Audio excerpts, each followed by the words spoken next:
Dominic, tell us about Department of Veterans Affairs. Please tell us, for the audience, the massive size of the Veterans Affairs. I'm always just in awe about just the scope and magnitude of the Department of Veterans Affairs. So give us 30 seconds on that, and then tell us what's the state of the state out there these days. Thanks, Luke. Yeah, and you're right. When I joined VA almost 5 years ago, I didn't even realize how big it was. Right. You think, there's a couple of hospitals, or right. a couple of this, that big building and headquarters, and no. Yeah. Well, we're the size of a Fortune 10 company, and, we have over $220 billion annual budget.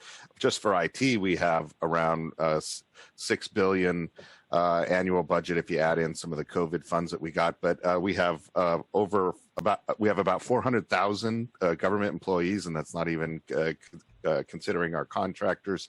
We are the largest healthcare provider in the United States, and one of the largest in the world.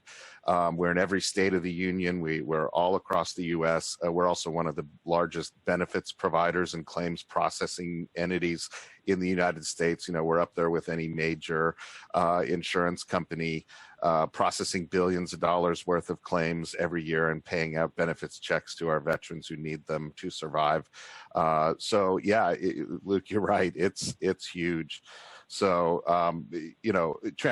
digital transformation is very important to us because we are so sprawling and large. We need to get to as many veterans as we can. There's 20 million veterans out there right now that we could be servicing. Not all of them are in our system and receiving services at the moment, but we'd like to help as many of them as we can.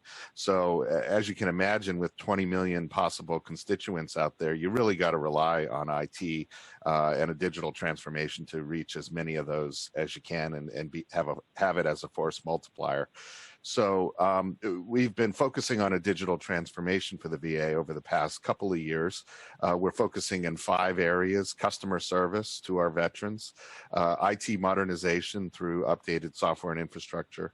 Strategic sourcing is the third. Are we buying smartly and using our buying power?